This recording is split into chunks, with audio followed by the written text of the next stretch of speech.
egungun ẹyẹ tí ó dorí kodò bí àdó òsì láyé àfẹ̀yìntẹ́jẹ́ ó bá tẹnu rẹ̀ jáde ọ̀tọ̀ ní tìrókò láwùjọ gínígbó ìkànnì rédíò yìí sàràn ọ̀tọ̀ ìkànnì rédíò kan rèé o Princess Josephine rédíò ló ń jẹ́ tó ta kàn mọ́lẹ̀ lórílẹ̀‐èdè Amẹ́ríkà níbi tí wọ́n ti ń dá kékeré lúkẹsẹ́ tí gbogbo aráyé àṣà ìṣe èdè ọ̀rọ̀ ìjìnlẹ̀ Yorùbá kún bẹ́ẹ̀ fọ́fọ́ ó jẹ́ tí ròyìn àsìkò tó pójú owó ètò tó fa kíkí lọ́nà gbogbo ọ̀kan ní Princess Josephine rédíò láwùjọ ìkànnì tó kù Princess Josephine rédíò ìgbóhùnsáfẹ́fẹ́ tó tàkà mọ́lẹ̀ pẹ̀lú ìrírí tuntun péye.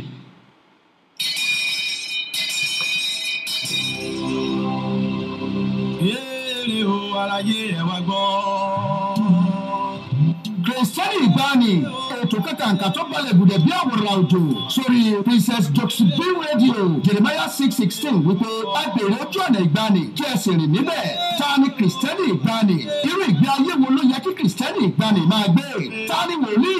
Báwo la ṣe mọ wòlíì òtítọ́ àti wòlíì èké? Lórí ètò ilé ó tún máa gbọ́ wẹ́rẹ́wẹ́rẹ́ látẹnu àwọn làmìlaka ẹni àlórí Ọlọ́run. Ọmọ arúgbó ọjọ́ yìí ni Evangelist John Kẹ́hìndé Oyèwọlé ti ìjọ Mercy of Christ Development Ministry tó wà ní number 873 Dulles Avenue, Suite 8, Stafford, Texas 77477. Látọ́kùn ètò Kìrìsìtẹ́nì ìgbàanì on Josephine Radio between 1 and 2 p.m. every Wednesday. For more information, code 346-971-1877. Jesus is Lord. Tó àdùnnú wípé mo rí ọ̀run tuntun àtayé tuntun. Níbi tí mọ̀lẹ́ yóò máa ṣàkóso rẹ̀, níbi tí àṣebìṣèbàjẹ́ kò nílé ríbi dúró sí. Àwọn ènìyàn oníjìbìtì, àfìrọ́gbowó, onínúbíni, asọ̀tẹ̀, wọ̀nbíà, onírọ́, wòlíì èké, afinirúbọ, àpamọ́lẹ́kúnjayé, àfọ̀rọ̀kẹ́lẹ́gbàtọ́mọ èyí kejì jẹ́, kò nílé ríbi farapamọ́ sí o. Kéré o, aráyé ẹ wá gbọ́.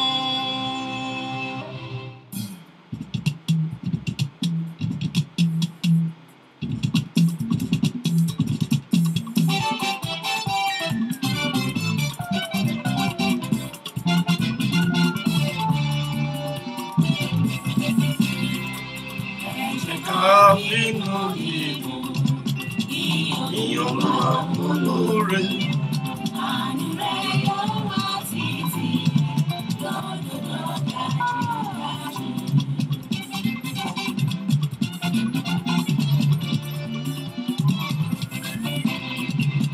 Onípa agbára rẹ̀, ìmọ̀lẹ̀ sáré títí. Àánú rẹ̀ yóò wá títí.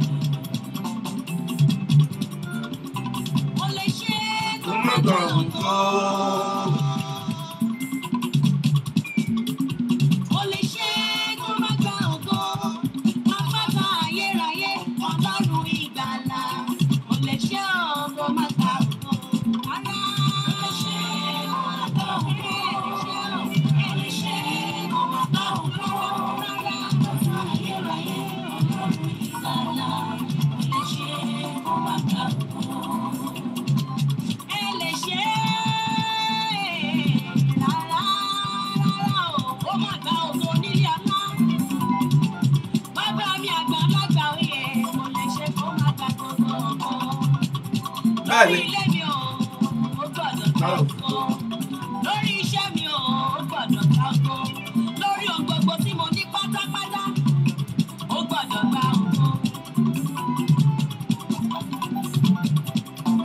Àpáta ayérayé, Ọlọ́run ìlànà, èléṣẹ́ ọ̀gbẹ́ wọn ga òun. Èléṣẹ́ kò má gbọ́ òun náà, èléṣẹ́ kò má gbọ́ òun yàgbá. Àpáta ayérayé, Ọlọ́run ìgbàlà, yéèlì ṣe oore kó má gba ògo.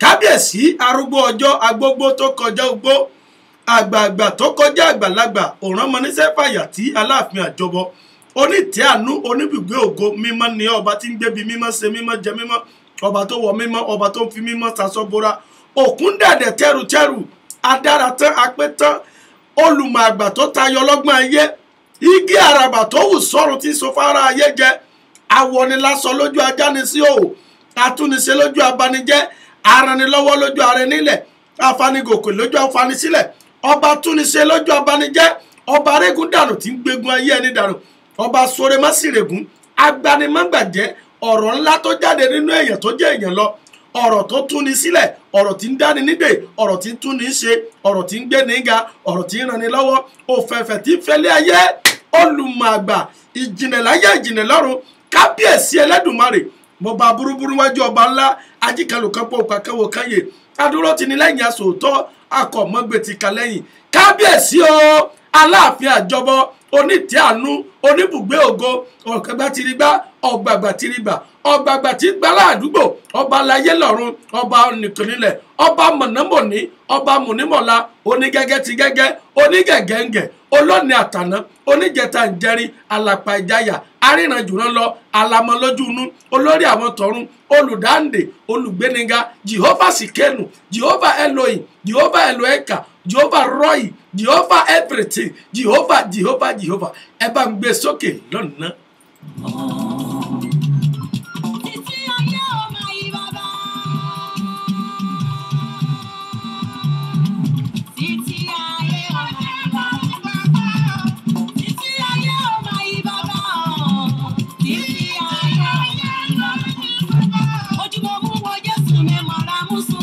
Oh yes.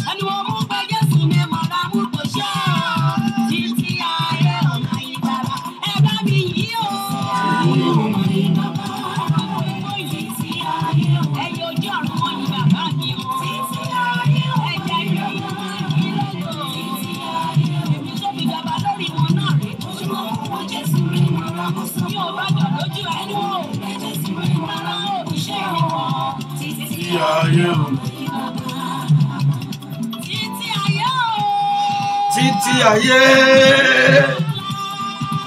oh bàbá mi àgbà bẹ́ẹ̀ni forever we praise the King of Kings. Oh yes. Àìpapòdà.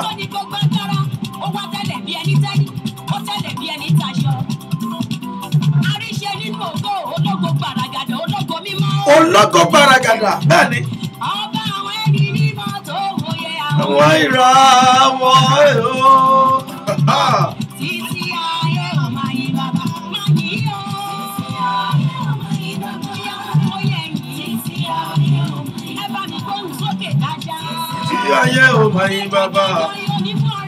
Títí ayé ò máa yí bàbá. Ojú ọdún mọ Jésù mi rà wọn mú sunkún. Ẹnu ọdún mọ Jésù mi rà wọn mú kò ṣẹ́ o. Títí ayé ò máa yí bàbá. Bẹ́ẹ̀ni, máa gbé Jésù ga, máa kọrin ayọ̀, máa gbé Jésù ga, orúkọ rẹ̀ láti yìn. Ẹrù jẹjẹ tí ń bẹ ní lábàlẹ́jọ lẹ́rù.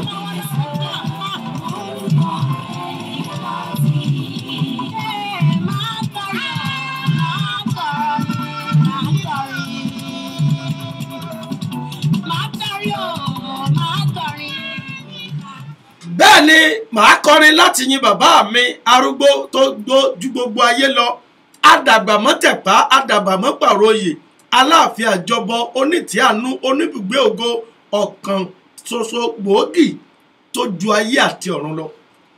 Ẹ káàbọ̀ sórí ètò yín ètò wa Kristẹni Ìgbàanì náà lètò ẹ kú iṣẹ́ òní o gbogbo ibi tí ẹ ti ń gbọ́ wa lórílẹ̀‐èdè Amẹ́ríkà níbí ní Nàìjíríà ní UK bẹ́ẹ̀ ni ní Canada bẹ́ẹ̀ ni gbogbo ibi tí ẹ ti ń gbọ́ wa ní Malaysia all the parts of the planet where you are hearing us this very hour we greet you and we say you are welcome to the program Ancient of Day Ancient Christian program on Joseph B Radio Ancient Christian program on Joseph B Radio bẹ́ẹ̀ ni Kristẹni Ìgbàanì ní lórí ẹ̀rọ rédíò àti ayárabíàṣá ti Joseph B ẹ káàbọ̀ lónìí. Orúkọ tèmi ọmọ yín àbúrò yín ọ̀rẹ́ yín náà ní Evangelist John Kẹ́hìndé Oyèwọlé ọmọ arúgbó ọjọ́. Bẹ́ẹ̀ ni lónìí ọ̀rọ̀ tá a fẹ́ gbéyẹ̀wò lónìí náà láti ń bábọ̀ láti ìjẹ́jọ́. Bẹ́ẹ̀ ni ọ̀rọ̀ tá a fẹ́ gbéyẹ̀wò lónìí ó náà ní ọ̀rọ̀ tá a ti ń bábọ̀ láti ìjẹ́jọ́. Mo kí yín o dádì mi Kágbọ́lá Olúwafẹ́mi Ọláyínká bẹ́ẹ̀ ni ẹ káàbọ̀ bẹ́ẹ̀ ni mo kí yín Táyé Àríyọ̀ ẹ káàbọ̀ Ọ̀túnba Ọláìdé Òsífẹ̀sọ̀ ẹ káàbọ̀ sà Bísí Dàda mo kí yín sà. Evangelist Olúkáyọ̀dé Àrógùndádé mo kí yín o. Ẹkúndayọ̀ Ọláyẹmí mo kí yín sà. Bẹ́ẹ̀ ni alájà Tinúkẹ́ Sàká mo kí yín mà. Bẹ́ẹ̀ ni sísà mi Akínyẹmí Tolúlọpẹ́ Désiré, God bless you. Yes, Ezekiel Fatoye. Yes, Ezekiel Fatoye mo kí yín. Bẹ́ẹ̀ ni mo kí yín Bàdàdé Kẹ́hìndé Adéọba, Alhaji Múrítàlá Káyọ̀dé Akọgun Olúgbénga Ọmọlé mo kí yín o. Dr. Prince Adékọ̀yà mo kí yín. Bẹ́ẹ̀ ni mo kí yín Dádé Ládì Dèrò mo kí yín. Aramide Sobande mo kí yín. Sharon Adénípẹ̀kun mo kí yín o. Bẹ́ẹ̀ ni mo kí bàbá wa Abọ́láńlé Ìbẹ̀rù ọba ńlá Abọ́láńlé, bẹ́ẹ̀ ni mo kí yín. Revivalist Emmanuel mo kí yín. Láre Káyọ̀dé Alèwúlèṣe, yes mo kí yín. Mọ̀mí Rúkàyàt Ọmọtẹ́niọlá Àfọláwẹ̀ mo mà kí yín o. Mo ní ẹ káàbọ̀ sórí ètò yín, ètò wa Kristẹni Ìgbàanì. Bẹ́ẹ̀ ni Alhaji Tinúkẹ́ Sàká, bẹ́ẹ̀ ni mo kí yín.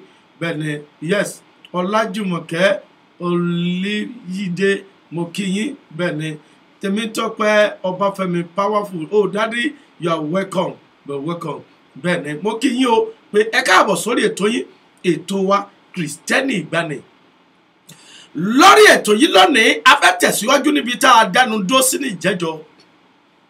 Ẹ lè darapọ̀ mọ́ wa lórí ètò yìí, ẹ lè dá sí kẹ́yìn náà kájọ gbé yẹ̀wò. Ojú wo lẹ̀yin rí sí lọ́dọ̀ tí yín bẹ̀ yẹn? Ojú wo lẹ̀yin rí sí lọ́dọ̀ tí yín bẹ̀ yẹn sà? Ojú wo lẹ̀yin rí sí lọ́dọ̀ tí yín bẹ̀ yẹn sà? Mà bó lẹ̀yin ṣe rí sí o? Kí ni ìdojúkọ tí ò jẹ́ ká rí ìfarahàn agbára Ọlọ́run nínú àdúrà wa bíi tàtijọ́? Kí ni àwọn ọmọ Ọlọ́run òde òní ń dojúkọ? Àwọn ọmọlẹ́yìn Kristi, àwa Kristẹni òde òní, kí là ń dojúkọ gan? Kí ni nǹkan tó ń ṣẹlẹ̀ gan? Kí ni ohun ìdíwọ́ yẹn gan tí ò jẹ́ ká rí ọwọ́ agbára Ọlọ́run nínú àdúrà wa bíi tàtijọ́ lóde òní? À ń gbàdúrà ní gbogbo ọ̀nà, ìsọjí ń lọ káàkiri, àdúrà ń lọ lórí Facebook sí Facebook, bí mo ti ń ṣe níbí lẹ́lòmíì ń ṣe lọ́hùn-ún. Àdúrà ń lọ káàkiri ní tòótọ́, bẹ́ẹ̀ ni ìsọjí ń lọ káàkiri. Bí a ti ń gbèpàdé àdúrà níbí là ń pè é sọ́hùn, bí a ti ń gbàwẹ̀ níbí là ń gbàwẹ̀ lọ́hùn, bí a ti ń gòkè níbí là ń sọ̀kalẹ̀ lọ síbi ìsọjí. À ń gbàdúrà ní tòótọ́, ṣùgbọ́n ẹ gbọ́ o, kí ni wọ́n dé tí a rí ìfarahàn agbára Ọlọ́run bíi tàtijọ́? Ó tá a fẹ́ gbéyàwó lónìí nìyí. Bẹ́ẹ̀ ni ẹ lè pè wá láti dá sí ètò yìí lórí ẹ̀rọ ìbánisọ̀rọ̀ wa. Ẹ̀rọ ìbánisọ̀rọ̀ wa +1 234 +1 346 sorry +1 346 971 1877. Ẹ lè pè sórí ẹ̀rọ ìbánisọ̀rọ̀ +1 346 971 1877. Ẹ tún lè pè sórí ẹ̀rọ ìbánisọ̀rọ̀ wa +1 281 406 8830 +1 281 406 8830. Kí ló jẹ́ ìdíwọ́ gan? Kí ni, what is that thing that is affecting and challenging our prayer? Why we are not experiencing the manifestation of the power of God in our prayer this day? What is the challenges?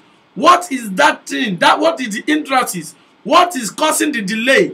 Tell me your own side feel, how you feel it. What did you think is affecting our prayer life this era that makes the difference from the ancient Christian?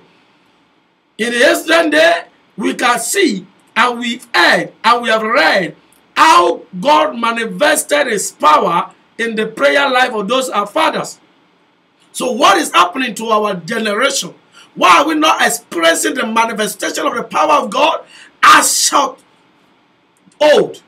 What did you see to it? How did you feel it in your side? You can call us on +1 346 971 1877. +1 346 971 1877. And you can also call on +1 281 406 8830. 0 ẹja àdókè lọ́nà. Bàbá ló bọ̀. Orúkọ ìṣòro láti yọ.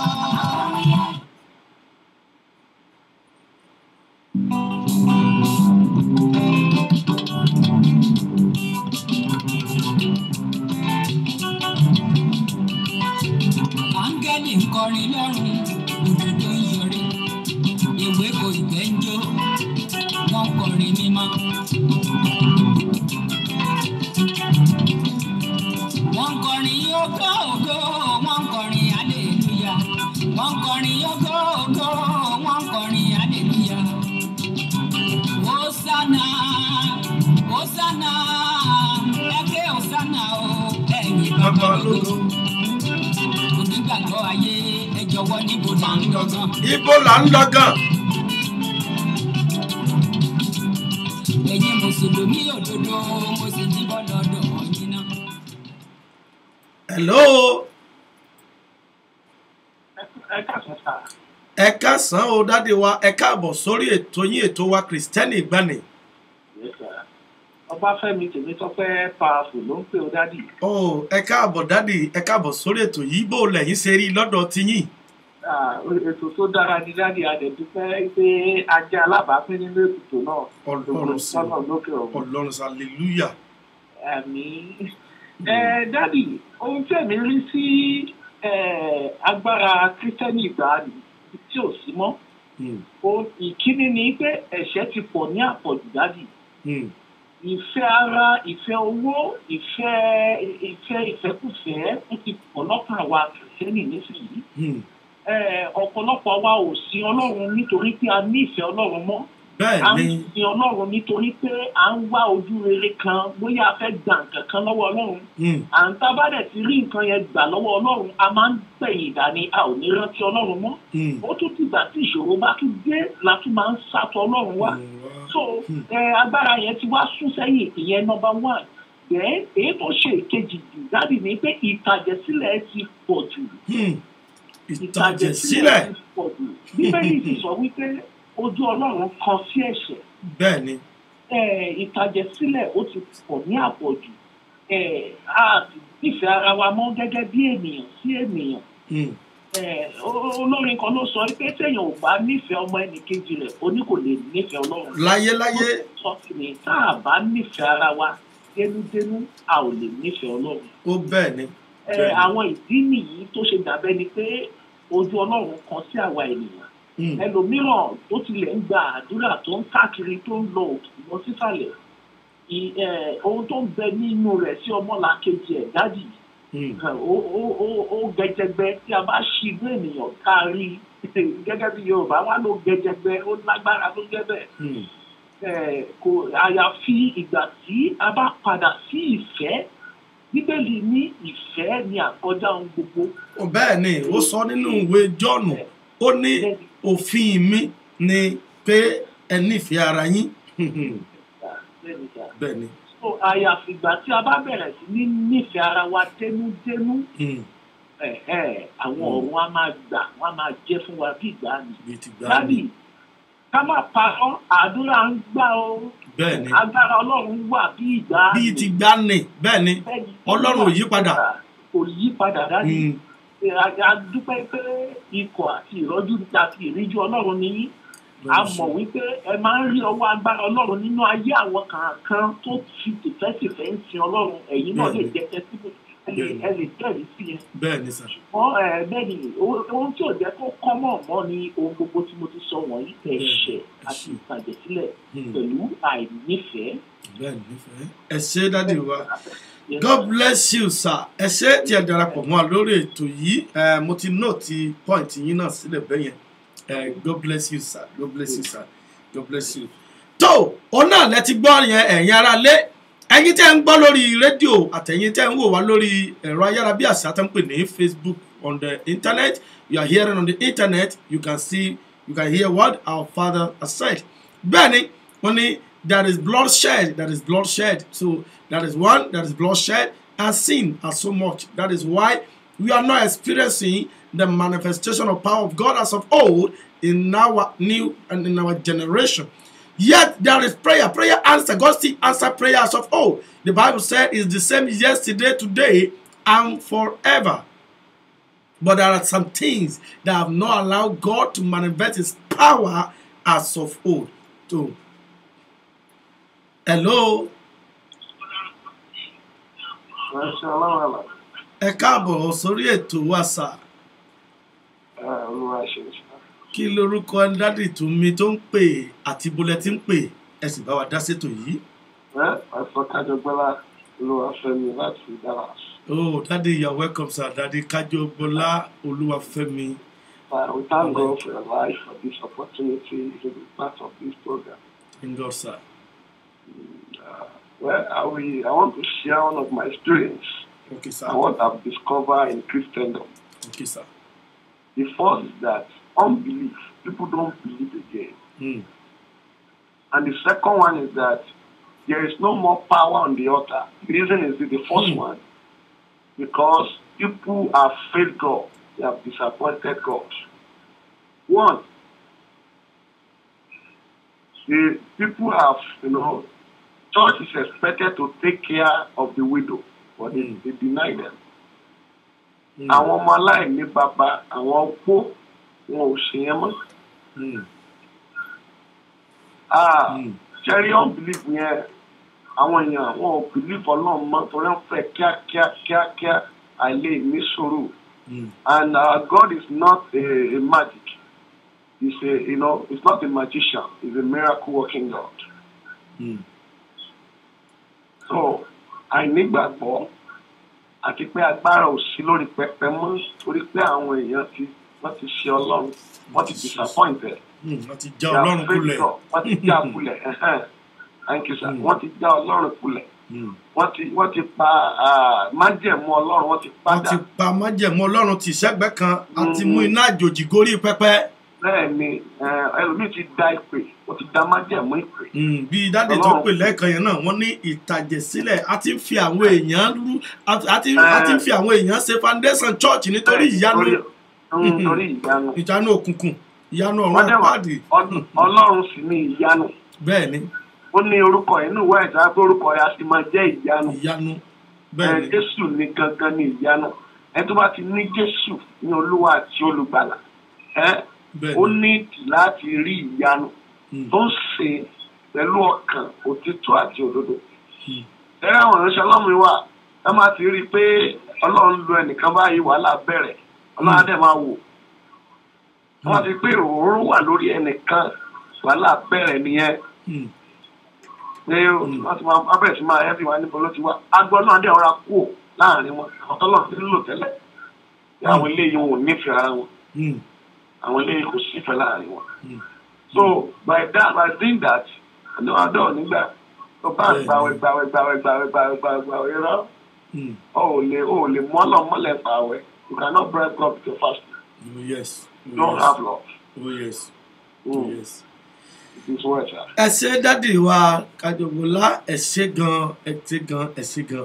Bẹ́ẹ̀ mo ti náà ti pọ́ìntì tẹ̀yìn náà.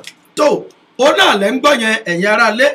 Ẹ̀yin tẹ́ ń gbọ́ wa lórí rédíò bíyá nínú mọ́tò yín lẹ ti ń gbọ́ wa báyìí àbí ẹ ń gbọ́ wa níbi iṣẹ́ àbẹ̀ ń wò wá lórí Facebook ti internet àbẹ̀ ń wò wá lórí internet bẹ́ẹ̀ ni ó náà lẹ ti ń gbọ́ yẹn. Ohun tó ń dé ọwọ́ agbára Ọlọ́run lọ́wọ́ lóde òní kì í ṣe pé agbára Ọlọ́run ò síbi tàtijọ́ ó sì wà. Àtàbáwo ohun tí dádì alákọ̀ọ́kọ́ tí wọ́n kọ́ pè dádì mi tọ́kọ́ pè wọ́n ní ìtàjẹ̀sílẹ̀ àti ẹ̀ṣẹ̀. Jẹ́ kí n sáré kí àwọn tó ń darapọ̀ mọ́ wa. Mo kí yín mọ́mí Sharon Adénípẹ̀kun, ẹ káàbọ̀ sórí ètò yìí. Akínwálérè Káyọ̀dé dádì ẹ káàbọ̀ sórí ètò yìí. Tèmítọ́pẹ́ Azan, God bless you, you're welcome. Kerubu and Seraphim Movement Church ẹ káàbọ̀ sórí ètò yìí o. Bẹ́ẹ̀ni mo dẹ̀ tún kí yín o ìyáàfin Sarah Oyèlọ́wọ̀ mo kí yín. Ayọ̀tọ́pẹ́ Jíwá, you are welcome. Yes, Prophet Adeluyu Stephen Adewumi mo kí yín. Olúsọjí Babátúndé mo kí gbogbo yín pátápátá. Bẹ́ẹ̀ni mo kí yín o. Ọpẹ́ bí Olútáyọ̀ mo kí yín o. Ọlájùmọ̀kẹ́ Sàká Ọlágúnjú mo mọ̀ kí yín. Yes. Bẹ́ẹ̀ni ẹ ṣé. Ìyáàfin Sarah sọ pé God bless you sir for this wonderful awareness. Everybody is not fearful to the commandment of God. Bẹ́ẹ̀ni ìyáàfin Sarah ní pé kò sí ìbẹ̀rù Ọlọ́run mọ́. Bẹ́ẹ̀ni. Yes, Chris join. God bless you. Ya Latifat Latif, you are welcome. Regent Adebusola Oluwatuyi, you are welcome. Dudu Diamond Owo Koniran, you are welcome. Atinike Tonia Domingo, you are welcome. Bẹ́ẹ̀ni Mọ̀mí Sarah yìí lọ́wọ́ ní everyone want to make money at all costs and not waiting on God's mercy. Bẹ́ẹ̀ni Faith Jibolo God bless you too. Yes, you are my sister Abimbola Koleoso, ẹ káàbọ̀ láti UK. Dúpẹ́ Àkọ́kàyí, God bless you. You're welcome. You're welcome. Thank you as you join. Begin to share the program as you are joining. Begin to share the program. Yes. The program we are talking about today for the benefit of the people that does not understand Yoruba. Yes, I will try to see how I can briefly summarize it. Yes, Olori Adenike Mukinyi. Yes, what we are talking about today is what are the causes of hindrance that does not allow us to experience the manifestation of power of God in our prayer this day as of old. The Lord is the same every day, every time. As I'm praying on the Facebook, as I organize revival in my church, so also as so many people are organizing and coming up on Facebook. So many people have been on the internet preaching on TV for years. Yes, so many people are still preaching. Some people are still praying. There are a lot of prayer going on in every part of the world, on the Facebook, on the internet, on radio, on TV. Yes, but are we experiencing the manifestation of power of God as of old? The miracle that are happening this day, are there a long-term miracle or a temporary miracle that just bring your attention to the church, a counterfeit, a fake one? Àwọn ìyanu àlùpàídà náà ń pọ́ńtà. Kí ló ṣẹlẹ̀ lóde òní? Kí ló fà á? Kí ló dé gan? Kí ló ń dá wa kulẹ̀ tá a fi lọ́wọ́ agbára Ọlọ́run bíi tìtì gbà ni? If you open your Bible to the book of 1 Samuel chapter 12 number 14. 1 Samuel chapter 12 number 14. The Bible said, if you fear the Lord, number 1. Jábá wo kan tí àwọn bá dádì wa ti sọ, dádì wa kan sọ pé ìtàjẹ̀sílẹ̀ ti pọ̀ jù. Nígbà tá a bá ti, when we are sacrificing people because we want miracle and crowd in our church, how do we expect God to manifest his power in a sanctuary dedicated to demonic power, demonic forces? We cannot experience, you cannot imagine seeing the power, the manifestation of power of God. Ìtàjẹ̀sílẹ̀ ti pọ̀ jù. My daddy that calls second caller said, unbelief. Àwọn èèyàn gbàgbọ́ mọ́, kò sí ìgbàgbọ́ mọ́, ìyanu nasa àkànfẹ́rí ìyanu ni. Wọn ò ní gbàgbọ́, wọn ò rẹ́ni láti ní gbàgbọ́ nínú Kristi Jésù Olúwa wa.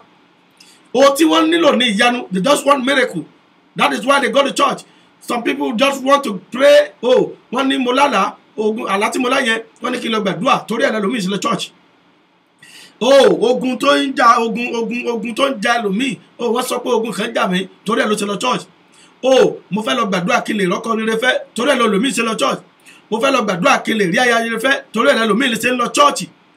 That is why so many people are praying. That is why you do. We are not going to church this day. Oh. Hello. Hello, sir. Ẹ káàbọ̀ sórí ètò yìí mà. Hello, sir. Hello, mommy. Ẹ káàbọ̀ sórí ètò yìí mà. Kristẹni ìgbàanì. Yes. Ẹ lè pè padà. Bẹ́ẹ̀ni. So, no more power on the altar. Kò sí agbára lórí pẹpẹ mọ́. Dádì mi tí wọ́n pè lẹ́kàn yẹn. Wọ́n ní there is no more power on the altar. Yes. Kì í ṣe pé gbogbo pẹpẹ náà ni ò sí agbára Ọlọ́run mọ́kọ́ ni wọ́n sọ o. Ṣùgbọ́n púpọ̀ lórí pẹpẹ àwa tá a pera wa ní ìránṣẹ́ Ọlọ́run yìí. Ǹjẹ́ àti dalẹ̀ ẹ má jẹ̀mú Ọlọ́run gan? Àwa tí a pilẹ̀, ó kí la fi pilẹ̀ ọ̀tá yẹn gan. Irú iná wo ló ń jò lórí pẹpẹ Ọlọ́run lóde òní? irú iná wo ló ń jò lórí pẹpẹ Ọlọ́run lóde òní tá a sì lé afẹ́ rí ọwọ́ agbára àti ìfarahàn agbára Ọlọ́run. 1 Samuel chapter 12 number 14. 1 Samuel chapter 12 number 14. If you fear the Lord, tí ẹ bá níbẹ̀rù Ọlọ́run. Ní ìjẹ́jọ́ a sọ̀rọ̀ nípa ìbẹ̀rù Olúwa àti ìwà. Ìbẹ̀rù Olúwa àti ìwà, fear of God. If you have fear of God, you will not sacrifice human body to lay a foundation of a church. You will not go, if you fear the Lord, that the Lord who created the heaven and earth sees us, know all, see all, know all, and is in control of everything. We will fear the Lord. We will not be looking for shortcut power to perform miracle wonders, all because we want to have crowd, all because we want to have so many followers, all because you want to be like our father in the Lord, Pastor Iye Adeboye. You want to be like Bishop Oyedepo. You want to be the only one that they are mentioning his name. O fẹ́ kó jẹ́ pé orúkọ ministry tí ẹnìkan ṣoṣo ni wọ́n máa gbọ́ ní gbogbo ìlú. O fẹ́ kí ministry mi dìde mọ́. O fẹ́ kó jẹ́ pé business tí ẹnìkan ni wọ́n máa gbọ́. O fẹ́ kí business ẹlòmíì dìde mọ́. O fẹ́ kó jẹ́ wípé orúkọ tí ẹnìkan ni wọ́n máa dá káàkiri. O fẹ́ kó orúkọ ẹlòmíì ó dìde mọ́. O ti gbàgbé pé orúkọ àwọn kan ti dìde ṣáájú tiẹ̀. Àwọn kan ti lórúkọ ṣáájú rẹ̀, àwọn kan ti gbìyànjú rẹ̀ ṣáájú rẹ̀. O gbọ́ ni tí ìbẹ̀rù Ọlọ́run bá wà, the Bible say if you fear the Lord, tí a bá níbẹ̀rù Ọlọ́run and you serve him, tí o sì ń sìn pẹ̀lú ọkàn tó nígbàgbọ́ nínú rẹ̀, and obey his voice, tí o sì ń gbọ́ ọ̀rọ̀, tí o sì ń gbọ́rọ̀ sí Ọlọ́run lẹ́nu. Kò sí ẹni tó níbẹ̀rù Ọlọ́run. The fear of the Lord, there's no one that fear the Lord, that God will not attend to his case or matter. Kò sí ẹni tó ní ìbẹ̀rù Ọlọ́run tí ò ní fẹ́ pa òfin Ọlọ́run mọ́. Kò sí ẹnikẹ́ni tó ní ìbẹ̀rù Ọlọ́run tí kò ní fẹ́ pa òfin Ọlọ́run mọ́. Ẹni tó bá ní ìbẹ̀rù Ọlọ́run á fẹ́ ṣe ìfẹ́ Ọlọ́run. Ìwé Kọ́ríńtì sọ wípé ìbára kí ló wà láàrin òkùnkùn àti ìmọ́lẹ̀. What relationship do we have between the light and darkness, between righteousness and unrighteousness?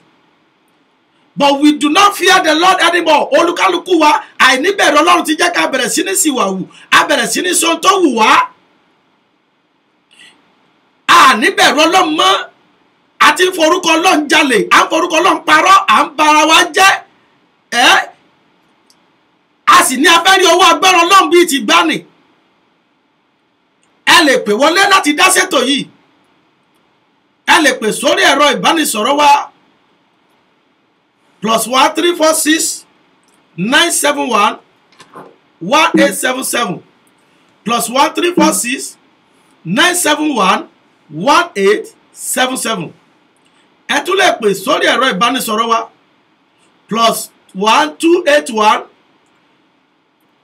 406 8830 +1 281 406 8830. What are the difficulties that we are facing?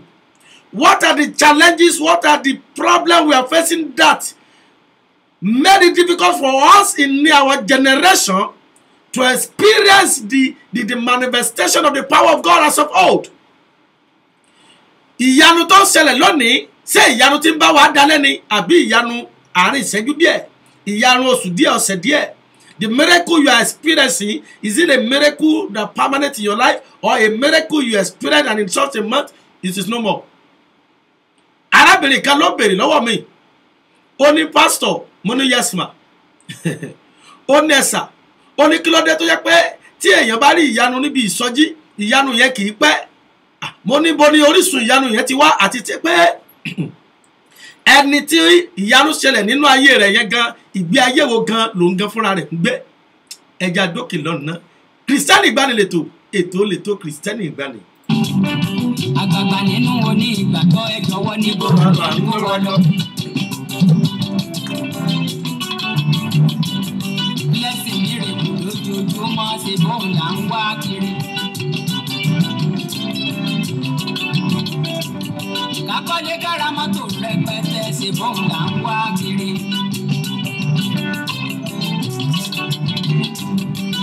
ipò ọlá nínú ìjọ ṣe bóun lànà wá.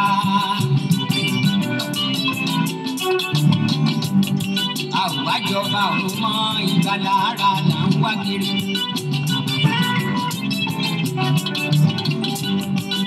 Kò sádùrà ọ̀fẹ́ mọ́ owó lòlè. Kò sádùrà ọ̀fẹ́ mọ́ owó lówó là ń wá kiri báyìí. Òkùnkùn sún alẹ́ fẹ́rẹ̀ lẹ́.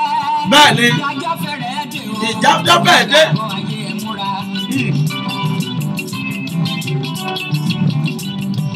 Òkùnkùn fẹ́rẹ̀ dún ẹ tètè wá jọba ọ̀run. Oh yes, oh yes, oh yes. Kò sí jèrè ọkàn mọ́. Owó là ń wá kiri. Ẹsẹ̀ ìyáàfin Abọ́sẹ̀dé. So, what are the difficulty? What are the things we are experiencing despite our prayer and fasting? Despite our paying of tithe or giving offering, why are we finding it difficult to experience the manifestation of the power of God as of old? The Bible said, if you fear the Lord and serve Him.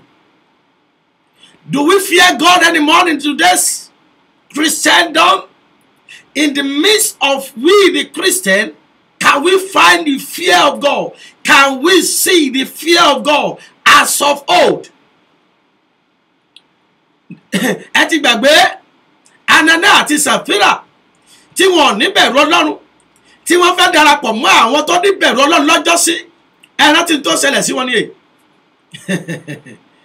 Lóde òní ńkọ́ ṣé ìbẹ̀rù Ọlọ́run wà bíi tàtijọ́? Kí ló ṣẹlẹ̀ táàrí ọwọ́ agbára Ọlọ́run nínú ìgbé ayé àwa Kìrìsìtẹ́nì òde òní bíi tìgbàanì? Bíbélì wípé if you fear the Lord and serve Him, tí a bá ní bẹ̀rù Ọlọ́run tí a sì í sìn, ẹni tó bá ní bẹ̀rù Ọlọ́run ló lè ṣe ìfẹ́ Ọlọ́run, ló lè sin Ọlọ́run nínú ìwà mímọ́ àti ní òdodo. Nínú ìwà mímọ́ àti ní kíni o àti ní òdodo. Ṣé ìbẹ̀rù Ọlọ́run bẹ bíi tìgbàanì? Ǹjẹ́ ìbẹ̀rù Ọlọ́run sì wà bíi tàtijọ́? Mò ń kí yín o, mọ́mì mi Yẹmí Favour, ẹ káàbọ̀ sórí ètò yìí. Oh, mọ́mì mi Kẹ́ni Olúwatìmẹ́yìn, Orí Adébùnmi, you are welcome. Kọ́lá Fálúsì, you are welcome. My mommy Yẹmí Favour Bánlá Ọbọ́láńlé, ẹ káàbọ̀ mà. Mọ́mì mi Kẹ́ni Olúwatìmẹ́yìn, ẹ káàbọ̀ mà. Ẹ lè padà pè wọlé oore bẹ́tẹ́lẹ̀ kan yẹn ni. Bẹ́ẹ̀ ni Délé Táíwò, oh, you are welcome. Kí ni àwọn ìdojúkọ? Ìbẹ̀rù Ọlọ́run ò sí mọ́. Ìgbé ayé tá ń gbé kò fi ìbẹ̀rù Ọlọ́run hàn. Olórí Àríọlá Ọmọga Àjàyí, ẹ káàbọ̀. Oh, my sister Princess Yemi Adedoyin, you are welcome. Hello. Hello, man of God. God bless you. God bless you, Daddy. You are welcome. Ẹ káàbọ̀ sórí ètò yìí, sir. I speak English. Okay, God bless you. You can speak the English at a conference. What's your name, sir, and where are you calling from? And I want you to be part of this. Yes, sir. My name is Samuel Sapon, calling from UK. God bless you, sir. Yeah, I was listening to you this afternoon. Thank you, sir. Thank you, sir. God bless you for the good work that you are doing. Thank you, sir. So what is your view to this matter we are discussing today? Why are we not experiencing the manifestation of power of God as of old? What are the causes? What is happening? It's because these days we have denied the Holy Spirit. And we dwell on our issues, our problems. We have denied the Holy Spirit. Yeah. God bless you, sir. Yes. Because we don't have time for the Holy Spirit. We want to lead church easy. We have given a specific time for our service, and the Holy Spirit, the power of God, is not working. And if we can change our mind towards all those things, then the promise that God has promised us will come to manifestation. He says, this latter glory shall be greater than the former. Than the former, yes, sir. Yes, sir. God bless you, Daddy. So we need the Holy Spirit more than we do. More than ever. You need the Holy Spirit just like the ancient Christians do. Yeah. God bless you, sir. God bless you, sir. Yeah. God bless you. Thank you, sir. Thank you, sir. Yes, that is, you can hear Daddy calling from UK. Yeah, that we have separated ourselves. We are far away from the power of the Holy Spirit. From the power of the Holy Spirit. That is it. When we do not fear God, yes, when we have no fear of God in us, then we begin to allow the demonic forces to take their place, to take their course. Yes, and they begin to manipulate us and begin to teach us a wrong doctrine and divert us out of the Holy Spirit, because they know that it's through the Holy Spirit that we can fulfill and do the will of God. Yes, Mommy Princess Yemi Adedoyin, ẹ káàbọ̀ sórí ètò yìí. Àgbékẹ́ Ọláyínká, ẹ mà káàbọ̀. Ìyáàfin Mommy mi Fadékẹ́mi Adélẹ́yẹ, ẹ káàbọ̀ sórí ètò yìí. Yes, ẹ lè pè wọlé kẹ́ ẹ dá sétò yìí. Ẹ lè pè wọlé. Oh, Mommy mi Adéọlá Àìná, ẹ káàbọ̀ sórí ètò yìí. Ẹ lè pè wọlé kẹ́ ẹ dá sétò yìí. Tìmíolú. Oh, sorry for the poor reception over there. Yes, God bless you, sir. Yes, Michael Kimbo, you're welcome, sir. Christian Igbani leto Christian Igbani.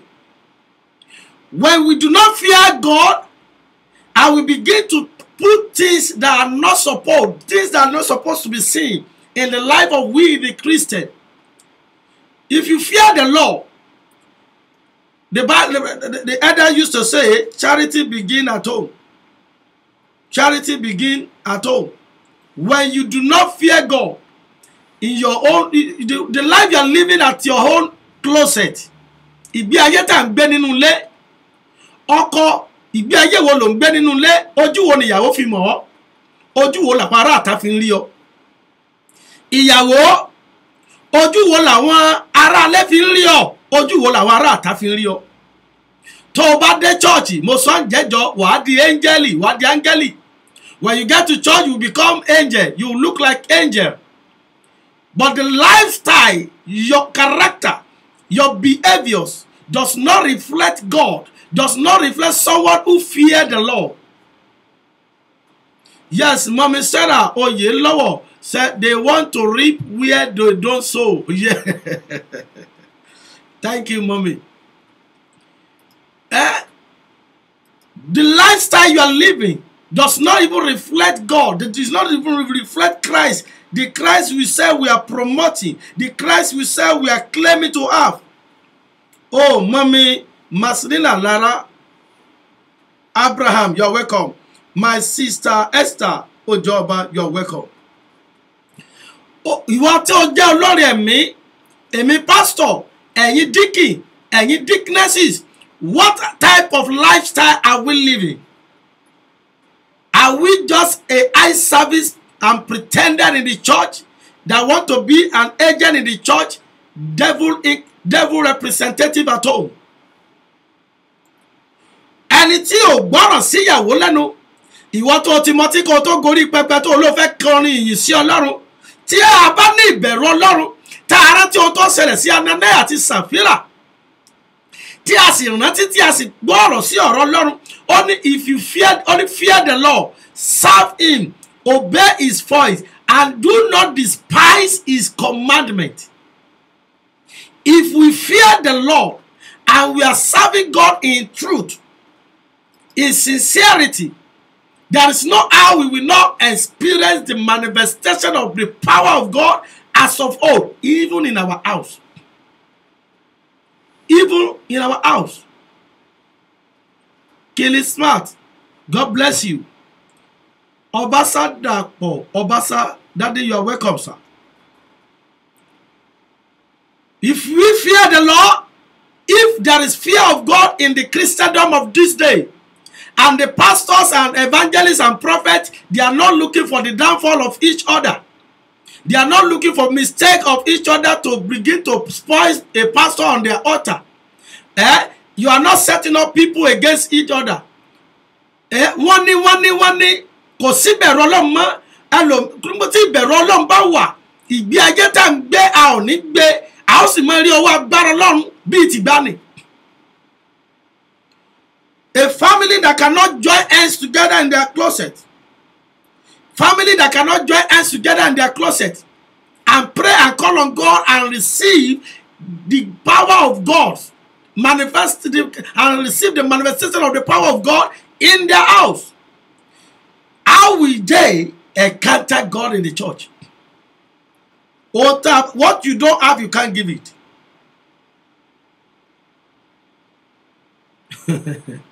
Mọ́mì Adéọlá Àìná wọ́n ní kí Ọlọ́run gbà wá o. Bẹ́ẹ̀ ni mà, Ọlọ́run náà ló máa gbà wá. Oh, my daddy, my pastor Kúnlé Adédèjì, Kúnlé ọmọ Aláàfin ọ̀run. Ẹ̀yin náà lè pè wọlé kẹ́ dá ṣètò yìí o. +1 346 971 1877 +1 346 971 1877. Ẹ sì lè pè sórí ẹ̀rọ ìbánisọ̀rọ̀ wa tí iléeṣẹ́ wa ń bí yìí +1 281 406 8830 +1 406 8830. Kò sí bẹ̀rù Ọlọ́run mọ́. Aláfẹ́rí ọwọ́ agbára Ọlọ́run bíi ti ìgbàanì. Kò sì sí ìbẹ̀rù Ọlọ́run nínú ọgbẹ́ ayé wa, nínú ìwà wa. Àwa máa wá ìṣubú ara wa. Ẹni tó ní iléeṣẹ́ kan kò fẹ́ kí iléeṣẹ́ tẹlòmíì ó dìde jù tó ń lọ. Orúkọ iléeṣẹ́ tiẹ̀ nìkan ló fẹ́ máa gbọ́. Mo ṣáájú rẹ dé ìrìn àjò. Ìgbà wo ló dé náà? Ìlú yìí ló bá wà. Ẹnu iṣẹ́ yìí ló bá wà. Kò sí bẹ̀rù Ọlọ́run mọ́. A ò tiẹ̀ fẹ́ mọ ètò Ọlọ́run fún ayé ẹnìyẹn. Ó tá a sáà fẹ́ ni pé ó mọ̀ wípé ó fẹ́ dí iṣẹ́ Ọlọ́run lọ́wọ́ nínú ayé ẹnìyẹn. Kò sí bẹ̀rù Ọlọ́run mọ́ ni.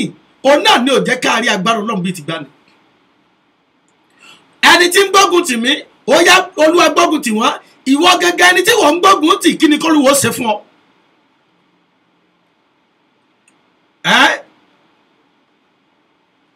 Mọ̀mí Sarah Oyèlọ́wọ̀ wọ́n ní lack of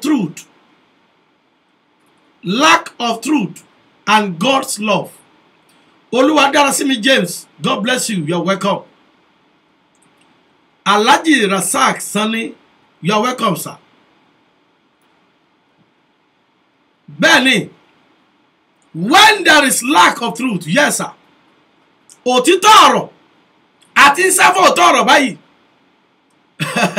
Afọ́jú onígbàgbọ́, afọ́jú oníwàásù, afọ́jú oníyìnrere, afọ́jú akọrin ẹ̀mí. Àwọn tó ń bẹ nínú òkùnkùn tánà láwọn kọrin Ọlọ́run sọ́run Ọlọ́run nìyẹn. Nígbà tí ò bá sí bẹ̀rù Ọlọ́run, inú òkùnkùn láwà. A ò lè, Bíbélì sọ pé a kò lè sin bàbá méjì. A kò lè ṣe kí ni o? A kò lè sin bàbá méjì. Mọ́mì Olórí Adéníkẹ́ Olúwa Adéyímíká Adélẹ́rù ẹ káàbọ̀. A kò lè sin bàbá méjì. Kí ló ń ṣẹlẹ̀? Kí ló ń dá wa dúró? Kí ni ò jẹ́ ká rí agbára Ọlọ́run bíi ti gbani? Kristẹni gbani lètò. Ìgbé ayé wo ló ń gbé? Ìgbé ayé wo lèmi ń gbé? Ìwà wo ló ń hù? Ìwà wo ni mò ń hù?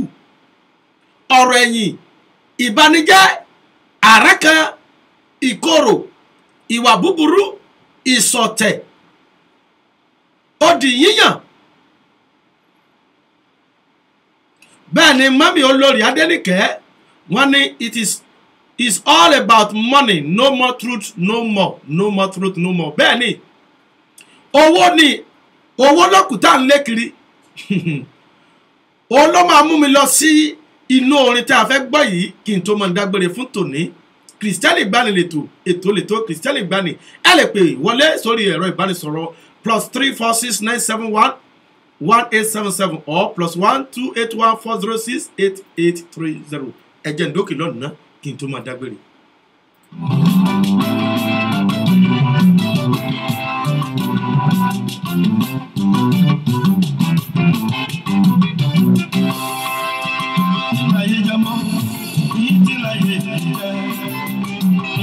jámọ́ ní tí láyé yìí jẹ́ oríṣiríṣi ìṣẹ̀lẹ̀ ló ń ṣẹlẹ̀ o kí láyé jámọ́ ní tí láyé yìí jẹ́ kí láyé jámọ́ ní tí láyé yìí jẹ́ kí láyé jámọ́ ní tí láyé yìí jẹ́ oríṣiríṣi ìṣẹ̀lẹ̀ ló ń ṣẹlẹ̀ o kí láyé jámọ́ ní tí láyé yìí jẹ́ aráyé ẹ wá wo ohun tó ṣẹlẹ̀ nínú ayé ènìyàn ẹ wá gbọ́ kàyéfì nínú ìjọ iṣẹ́ Olúwa lèyí ni àbí iṣẹ́ ara wa òtítọ́ ọ̀rọ̀ sí mọ́ irọ́ ráráyé ń fẹ́ òdodo rí bí ìgbà o ẹ̀tọ́ ti gọlé ayé mo ní kí láyé já mọ́ bí tí láyé yìí jẹ́ kí láyé já mọ́ bí tí láyé yìí jẹ́ oríṣiríṣi ìṣẹ̀lẹ̀ ló ń ṣẹlẹ̀ o kí láyé já mọ́ bí tí láyé yìí jẹ́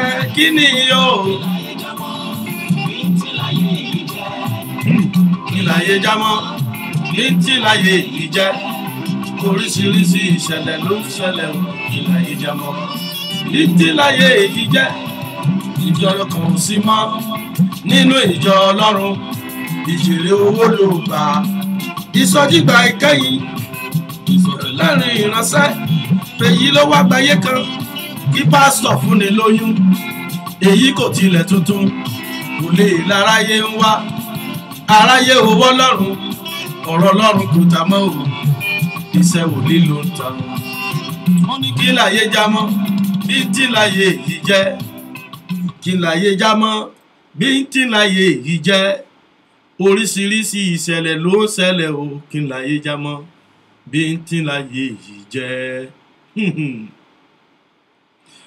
Bẹ́ẹ̀ ni mọ́mí Adéọlá Àìná wọ́n ní daddy I need all the CD series okay orin mi CD mi náà lẹ́gbọ́ kẹ́yìn tá a gbọ́ tán nísìnyí that is my CD.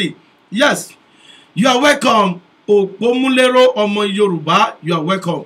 Yes, Daddy Obasa Dapo Obasa said, hearing your preaching sound great and you really hit the nail in the head. So what caused the problem among Nigerian men of God about issues of tithe? Oh yes, sir. About issues of tithe. Oh yes, sir. Yes, what is causing it is exactly what we are still talking about today, sir.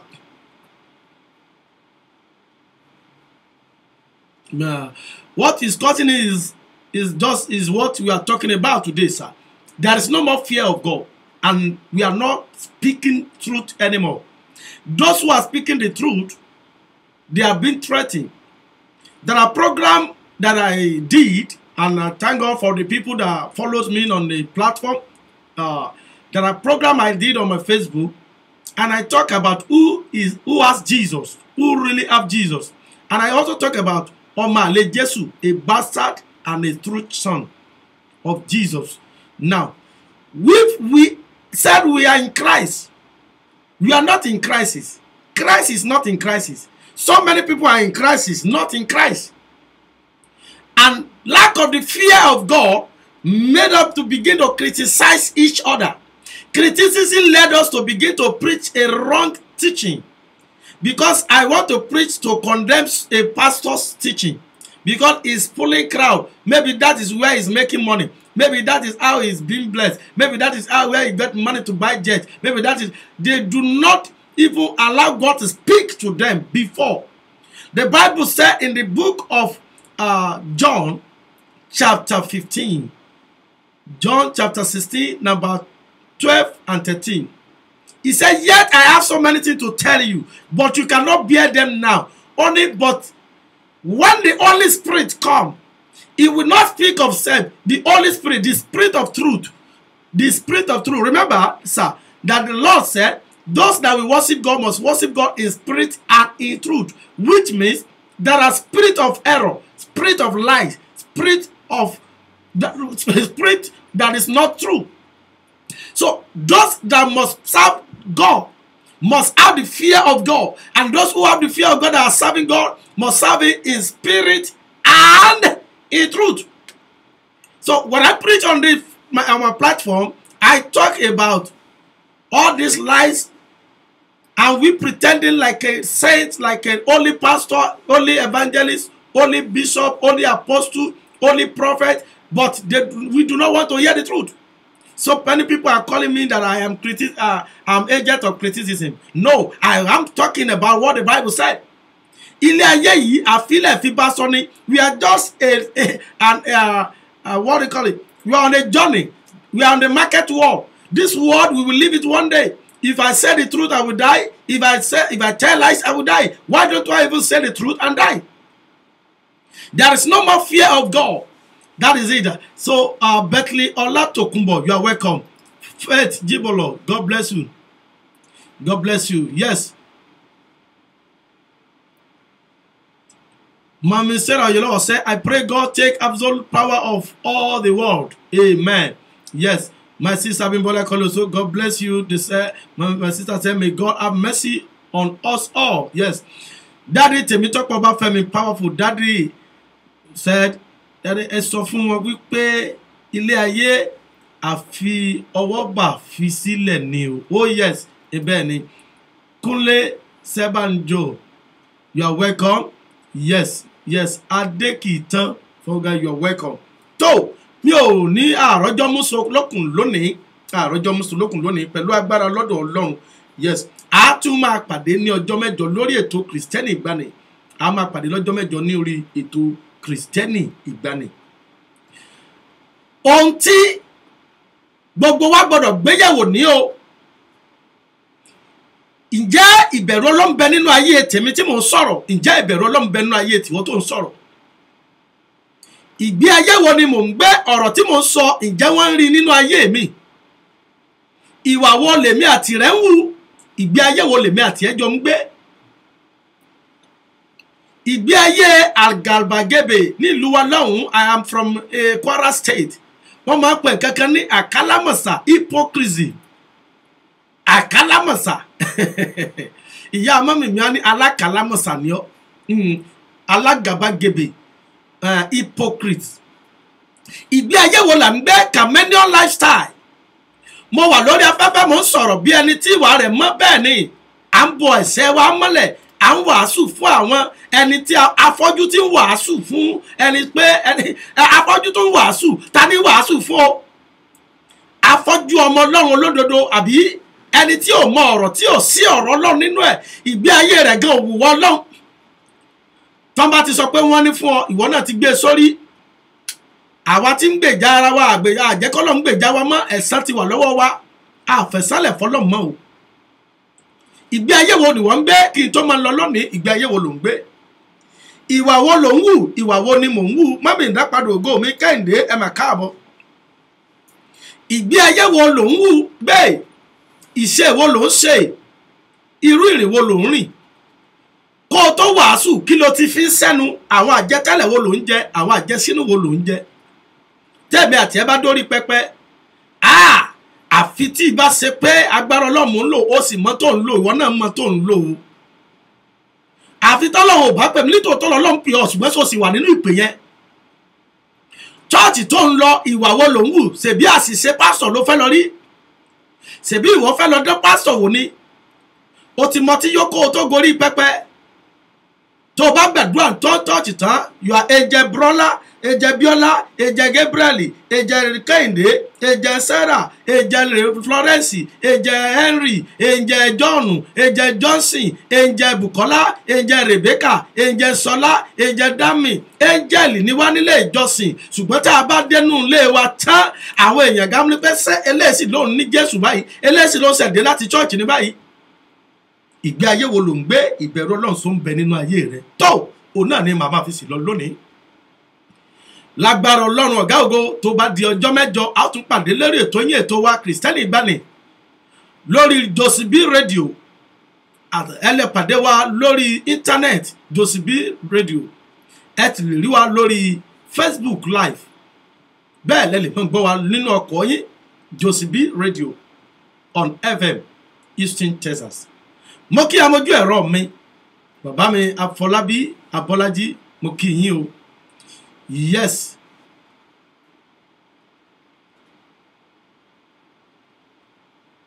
Oh, God bless you, Daddy. God bless you, Daddy. Olúwa ṣeun, Olúwa ṣeun. Bẹ́ẹ̀ ni. Tó, mo kí Daddy mi Afọlábí Abọ́lájí, àwọn náà mú ní amójú ẹ̀rọ mi lónìí, ẹ ṣé gan. Ọlọ́run á kó máa bá mi gbé yín ká máa fún yín lágbára sí. Ẹ ó máa pọ̀ sí ni ẹ ò ní dínkù. Bẹ́ẹ̀ ni mo kí ìyáàfin Josie B, Princess Josie B fúnra ara wọn. Mo kí yín hàn pé wọ́n kú iṣẹ́ wa ní gbogbo ìgbà. Bẹ́ẹ̀ ni mo wá kí gbogbo ẹ̀yin tí ẹ darapọ̀ mọ́ lónìí, everyone that join me on the program today. Ilé òní lé yín ọ̀nà òní nà yín, ẹ ò ní ráburú, ẹ ò ní fẹsẹ̀ kọ, bẹ́ẹ̀ ni ọ̀tá ò ní mú yín. Ìmọ̀ ọ̀tá ìmọ̀ràn àpáàdì kò mọ̀ ní jọ lórí yín. Bí ẹ ti ń jáde, ẹ ó máa jáde pẹ̀láyọ̀, ẹ máa wọlé pẹ̀láyọ̀ ni o. Ilé òní lé yín, bẹ́ẹ̀ ni ojú tẹ fi ń rí mi, ojú náà ò ní fọ́, etí tẹ fi ń gbọ́ mi kò ní di, ẹ ò ní dìdàkudà, ẹ ò ní di ẹni àná, ẹ ò ní di ẹni àná lórúkọ Olúwa. Bẹ́ẹ̀ ni, yes, my sister. Okay, my sister Bimbola Koleso from UK. God bless you. Yes, lágbára Ọlọ́run ní ọjọ́ mẹ́jọ ẹ tún pàdé mi ọmọ yín, àyànfẹ́ yín, ọ̀rẹ́ yín, àbúrò yín. Mo mọ̀ pé ẹ ní pè mí lọ́ta yín, Evangelist John Kẹ́hìndé Oyèwọlé, ọmọ arúgbó ọjọ́. Tí ìjọ Mercy of Christ Development Ministry tó wà ní 873 Dulles Avenue, Stafford, Texas 77477. Bẹ́ẹ̀ ni lágbára tí Ọlọ́run àpàdé ọjọ́ mẹ́jọ ní orílẹ̀-èdè Nàìjíríà. Iléeṣẹ́ ìránṣẹ́ wa ní orí òkè àánú tẹ́ bá ti ń gbọ́ orí òkè àánú lórí Fàájì FM, Love for Christ Development Ministry, Love for Christ Development Ministry ní orílẹ̀-èdè Nàìjíríà. God bless you all. Have a wonderful day. Ẹ̀yin tẹ́ wà níbi iṣẹ́, ó máa dára fún yín. God bless you. Oríṣiríṣi ìṣẹ̀lẹ̀ ló ń ṣẹlẹ̀ kí láyé jábọ́ kí láyé èyí jẹ́ kí ni yóò. Kí láyé jábọ́ kí láyé èyí jẹ́ kí láyé jábọ́ kí láyé èyí jẹ́. Oríṣiríṣi ìṣẹ̀lẹ̀ ló ń ṣẹlẹ̀ kí láyé jábọ́ kí láyé èyí jẹ́. Àfúnra wa ṣètò èyí ló wá gbàyé kan, agbára láyé ń wá, mírèkù láyé ń fẹ́. Àkọ́kọ́ orí gbowó, kọ́nà ìjọ máa pé bí, a kò lè gbàwẹ̀ gbàdúrà mọ́, Áfíríkà fi ní rúbọ.